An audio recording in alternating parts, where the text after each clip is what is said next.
Alhamdulillahi Rabbil Alamin. Imana ishimwe. Wassalatu wassalamu ala rasulillah. Amahoro n'amasengesho meza bibe ku ntumwa y'Imana Muhammad sallallahu alayhi wa sallam wa ala alihi ndetse n'umuryango we wa ashabihi n'abigishwa be wa man tabi'ahum bi ihsan ila yawmiddin, na buri wese uzagira ikirenge mu cyabo kuzageza ku munsi w'imperuka. Bavandimwe, dushimira Imana Nyagasani subhanahu wa ta'ala iduhaye uyu mwanya wo kugira ngo dukomeze isomo ryacu rya fiqhi, amategeko asobanura amagambo y'Imana Nyagasani subhanahu wa ta'ala ndetse n'imigenzo y'intumwa y'Imana Muhammad sallallahu alayhi wa sallam. Iki rero kikaba ari icyicaro cya kane tugiye kureberamo icyo twita ahkamul Islam, amategeko cyangwa se ibipimo bitanu dupimiraho ibikorwa by'umugaragu w'Imana Nyagasani subhanahu wa ta'ala. Ayo mategeko atanu rero niyo tureberamo ibikorwa by'abemeramana Nyagasani subhanahu wa ta'ala. Itegeko rya mbere niryo twita fardun, icyategetswe. Fardun ni icyategetswe. Abahanga bagisobanura bagira bati ni ikintu cyose Imana Nyagasani yagusabye gukora igashyiraho umukazo, iyo ugikoze urabihemberwa, utagikora ukabihanirwa, nko gufunga ukwezi kwa Ramadan, nko gusari ndetse n'ibindi Imana Nyagasani subhanahu wa ta'ala yaradutegetse. Iyo ubikoze urabihemberwa, utabikora ukabihanirwa. Ariko hakaba hari ibyategetswe birimo ukubiri. Ubwoko bwa mbere ni icyategetswe umuntu ku giti cye. Umuntu ahava akagera yamaze kuzuza ibyangombwa byo gutegekwa, ari byo kuba ari umuyisilamu, icya kabiri akaba aciye ubwenge, hanyuma n'icya gatatu akaba amaze kuba ingimbi ku mukobwa, amaze kujya imugongo ashobora kubyara. Iyo yujuje ibyo byangombwa bitatu rero tumwita ngo mukaddafu, uwujuje ibyangombwa kugira ngo ahabwe itegeko ry'Imana Nyagasani subhanahu wa ta'ala nko gusenga cyangwa se gufunga. Ubu rero ategetswe itegeko ry'ibanze twakwita ko fardu al-ain, ni ukuvuga ngo abitegetswe wenyine. Nko gusari, nta wundi muntu ushobora gusari kubera we, nta n'undi muntu ushobora gufunga kubera we, mu kigo cye igihe abishoboye. Hakaza itegeko rusange, abamenya risobanura bagira bati ni itegeko Imana Nyagasani iba yarategetse abantu muri rusange. Iyo havuyemo bamwe muri abo bantu bakarikora, Imana Nyagasani subhanahu wa ta'ala ihemba bose ndetse n'uburakari bwayo ntibube kuri abo bantu bose. Ariko iyo habuze n'umwe urikora, Imana Nyagasani bose nta n'umwe ihemba ndetse iranabarakarira bose. Nko twavuga nko gusengera uwapfuye, kuvuga ngo iyo umuntu apfuye ntihagire umusengera, Imana Nyagasani subhanahu wa ta'ala ihana ikarakarira abantu bose bari muri icyo kirwa. Ni kimwe n'ubumenyi bumwe na bumwe. Hari ubumenyi Imana Nyagasani subhanahu wa ta'ala itegeka abantu kubwiga, ariko bamwe babwiga bikaba bihagirije abandi, ku bumenyi bwa medicine n'ubundi bumenyi bwose usibye ubumenyi bune bwonyine nibwo bumenyi Imana Nyagasani subhanahu wa ta'ala ategetse abantu, buri muntu ku giti cye kubwiga, nk'uko tuzabireba mu isomo rikurikira inshallah ta'ala, Imana nibishaka. Ayo rero urwo rwego rwa mbere rero, icyo gipimo cya mbere cyangwa se iryo tegeko rya mbere niryo twita fardun, icyategetswe. Iyo ugikoze urabihemberwa, n'iyo utagikoze ukabihanirwa. Kikaba kigabanyijemo ibice bibiri. Igice cya mbere ni ukuvuga ngo hari ibyo Imana Nyagasani subhanahu yategetse umuntu ku giti cye, nta wundi ushobora kugikora mu kigo cye igihe abishoboye. Hakaba n'icyo Imana Nyagasani subhanahu yategetse benshi, ariko bamwe muri bo bagikora bikaba bihagije. Icyo umuntu ku giti cye tubyita fardu aini, itegeko rya bwite ry'umuntu bwite, wa fardu kifai, itegeko rusange. Hanyuma igipimo cya kabiri, hukumu ya kabiri cyangwa se itegeko rya kabiri, nibyo twita sunna. Sunna bivuga iki? Ni itegeko Imana Nyagasani iba yarategetse umugaragu wayo, ariko ntibishyireho umukazo. Iyo abikoze arabihemberwa, ariko atabikora Imana Nyagasani ntabwo ibimuhanira. Ibyo ni nko gufunga kuwa mbere no kuwa kane, ibyo ni nko kumara gusenga isengero ry'itegeko hanyuma ugasenga amasengesho y'imigereka, ibi byose iyo ubikoze urabihemberwa, ariko utabikora Imana nyagasani ntiguhane. Ariko hamwe n'ibyo tubwirizwa kubikora kubera ko ari ku nyungu zacu, kubera ko bitwegereza Imana nyagasani subhanahu wa ta'ala. Itegeko rya gatatu cyangwa se igipimo cya gatatu nicyo twita mubah, ibyemewe. Iyo ubikoze nta bihembo ubona, yewe wabireka nta n'ibihano ubona. Kubikora no kutabikora byose birangana, nta bihembo ndetse nta n'ibihano. Urugero twatanga nko kwicara, urugero twatanga nko guhitamo ifunguro rimwe ukavuga uti saa sita ndarya umutsima, hanyuma nimugoroba ndaza kwirira umuceri. Kuba warya umuceri nta bihembo bibonera, kuba wahitamo kurya umutsima nta bihembo bibonera, cyangwa kuvuga ngo ndarya ifi cyangwa se ndarya inyama, ibi byose nta bihembo bibonera, kubera ko ni ibintu bisanzwe mu buzima bwa buri muntu akora. Kuvuga ngo uyu munsi ndambara umwenda w'icyatsi, ejo nzambara umwenda w'ubururu, ibi byose ntabwo ubihemberwa.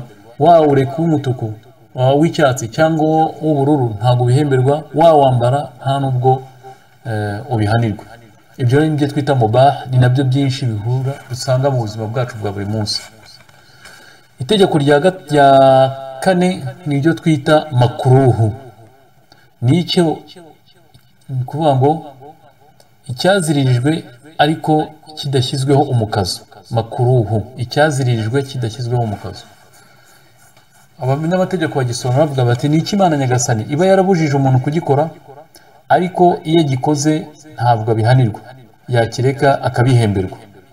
Nicyo Imana nyagasani iba yarabujije umuntu gukora, yagikora ntabihanirwe, ariko yakireka akabihemberwa. Gitandukanye na suna yo iyo uyikoze nibwo uhembwa, ariko utayikora ntuhano. Makruhu yo kuyireka nibwo uhembwa, ariko kuyikora ntuhano. Urugero twatanga nko kuba umuntu ari gutabaza akivugira amagambo ya hano kuri nosi, kandi yatangiye icyo gikorwa cyo gusenga Imana nyagasani subhanahu wa ta'ala, cyangwa se agatabaza agakoresha amazi menshi arenze ayari akenewe, ndetse kugeza ubwo niyo yakomeje kuyakoresha cyane, noneho biva mu rwego rwo kuba ari makruhu. Icyazirijwe kidafite umukazo kikajya muri haram, icyazirijwe kiriho umukazo, nk'uko tubireba nyine muri icyo gipimo kiza gukurikiraho. Tuvuga ngo rero icyo gipimo cya makruhu ni ibintu byose Imana nyagasani subhanahu wa ta'ala iba yarakubujije, ariko wabikora ntabwo uhanwa, wabireka ukabihemberwa. Ingero ni nyinshi nazo twatanga, nko kuba umuntu yasenga ashaka kujya kwihagarika, cyangwa se gusenga ashonje, amafunguro ari aho ngaho, byose isengesho rye rirakirwa nta kibazo. Ariko ibyiza niba ashaka guhembwa neza ni uko yabanza agakora ibyo akora, hanyuma akaza gusenga atuje. Igipimo cya nyuma rero, itegeko rya nyuma, hukumu ya nyuma, nibyo twita haramu. Haramu ni icyazirijwe gishyizweho umukazo.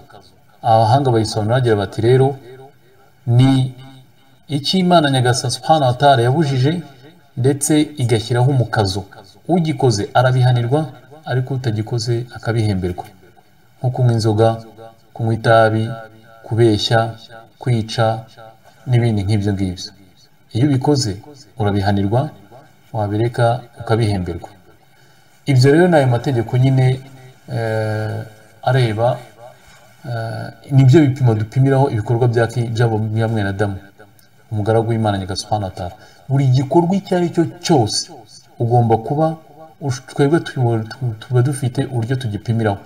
Usetse turamubwira ati ni mubah, ariko yaseka agira ngo asetse undi, icyo gihe tukamubwira ati cyari mubah, kubera ko uri muri himura ku wundi, useka uwundi umusebya, icyo gihe byari ibintu byemeye guseka, ariko noneho bibaye haramu kubera yuko ubikoze ugambiriye gukerensa undi, cyangwa se kumwereka yuko atari mwiza nkawe. Kurya turabyemera ni mubah, ariko noneho iyo ushyizeho iniya nziza uvuga uti ngiye kurya ifunguro ryiza kugira ngo nubake umubiri hanyuma nsenge Imana cyane, icyo gihe cyari mubah. Imana nyagasani subhanahu wa ta'ala ikiguhinduriramo ko ari suna ko ugiye kurya gufungura kugira ngo uze gusenga igihagararo cya nijoro, ubwo noneho ukabihemberwa. Hakaba n'ubwo noneho ushobora kurya kandi byari mubaha bigahinduka haramu kubera kuriye cyane kugeza ubwo utabasha guhumeka. Ibyo rero nibyo bipimo buri gikorwa cyose mwene Adamu akoze tubasha kugiha itegeko runaka. Gishobora kuba gitegetswe, gishobora kuba ari icyo Imana Nyagasani atayitubwiriza, icyo twita suna, gishobora kuba ari ikintu Imana Nyagasani atarayemeye nta bihembo nta n'ibihano, cyangwa se kikaba icyo twita amakuru, kuvuga ngo icyo Imana Nyagasani yazirije idashyizeho mu kazo, cyangwa se kikaba haramu icyo Imana Nyagasani atayazirije. Ntekereza ko rero ngibi byumvikana ku bushobozi bw'Imana Nyagasani wa ta'ala. Igikurikira rero twareba icyo twita amasomo Imana Nyagasani wa ta'ala iba yarategetse abantu kwiga. Fiqh rero ni muri amasomo ane Imana Nyagasani atategetse kandi ibategeka kuri buri muntu ku giti cye.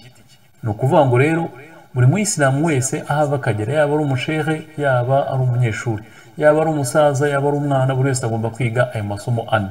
Muri ayo masomo ane rero harimo fiqh. Isomo rya kabiri ni amateka, yaba kuva ku bwa Aburahamu, kwiga amateka y'intumwa zatubanjirije. Muri Qur'ani harimo kugira ngo tumenye uko bitwaye n'ibyo babonye nyuma yo kwitwara mu bihembo by'Imana Nyagasani cyangwa se mu burakari. Niryo somo rya kabiri, amateka cyangwa se sira y'intumwa y'Imana Muhammad sallallahu alaihi wasallam na tarikh. Isomo rya gatatu ni isomo twita aqida, imyemerere. Imyemerere ni ukuvuga ngo Imana Nyagasani ni iki, ku munsi w'imperuka bizagenda gute, iyo umuntu amaze gupfa bigenda gute. Iryo ni isomo rya gatatu. Hanyuma aya masomo rero atatu, aqida,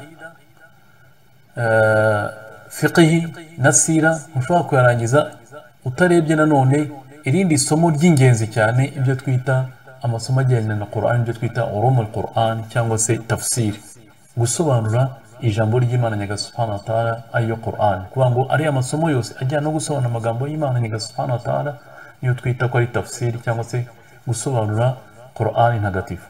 Ayo masomo rero uko arane: aqida, imyemerere, fiqh, jurisprudence cyangwa se ibyemezo by'abamenyi mu gusobanura amategeko yo gusari, gusenga, gufunga, aribyo twita fiqh. Icya gatatu amateka, hanyuma icya kane tafsiri. Niyo mategeko, niyo masomo yonyine Imana Nyagasani atagutegetse kwiga wowe ku giti cyawe. Igihe cyose uzaba uri muzima ugomba kuyiga. Nta n'umuntu ushobora kukwemera ngo avuge ati narayaminuje muri aya ngaya nta n'ikindi kintu ushoboye kwigamo. Ariko rero ayandi yose ari ay'idini n'ay'ikizungu yose ahinduka iy'itegeko ariko mu buryo rusange. Hagomba kubamo abantu muri twebwe bayiga.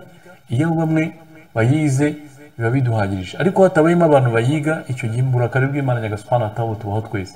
Habayeho muri community y'abayisilamu ntihabemo wenda abaganga, ubwo uburakari bw'Imana buratujyaho twese. Habayeho muri community y'abayisilamu ntihabemo umenya ibyo guhinga, icyo gihe uburakari bw'Imana buratujyaho twese. Ariko habayemo bamwe mu bantu bakaba abahinzi, abandi ba medecin, abandi baki, icyo gihe uburakari bw'Imana Nyagasani ntabwo butugeraho. Naho rero ku byerekeye na fiqh, aqida, sira ndetse na tafsir, ayo ni amasomo y'itegeko nk'uko Sheikh Ibn Uthaymin ndetse n'abandi bamenyi bose babyemeranya yuko kuri ayo ngayo. Gusa twongeraho n'irindi somo ry'ingenzi cyane twita ngo ilmul hadith, ubumenyi bwa hadithi, kubera yuko nanone ni ubumenyi busobanura amagambo y'intumwa y'Imana Muhammad sallallahu alaihi wasallam. Kandi amagambo y'intumwa y'Imana sallallahu alaihi wasallam nk'uko mubizi rero ni ibyahishuwe. Ibyahishuwe biri ukubiri, harimo Qur'ani n'imigenzo y'intumwa y'Imana Muhammad sallallahu alaihi wasallam. Niba rero tudashyizeho kugira ngo tuyige, buri muyisilamu wese yiga ubumenyi bwa hadith, buryo asobanukirwa gushyira mu bikorwa no kumva amagambo y'intumwa y'Imana Muhammad sallallahu alaihi wasallam, byaba ari igihombo gikomeye cyane. Iryo ni ryo somo ry'uyu munsi ku bushobozi bw'Imana Nyagasani wa ta'ala.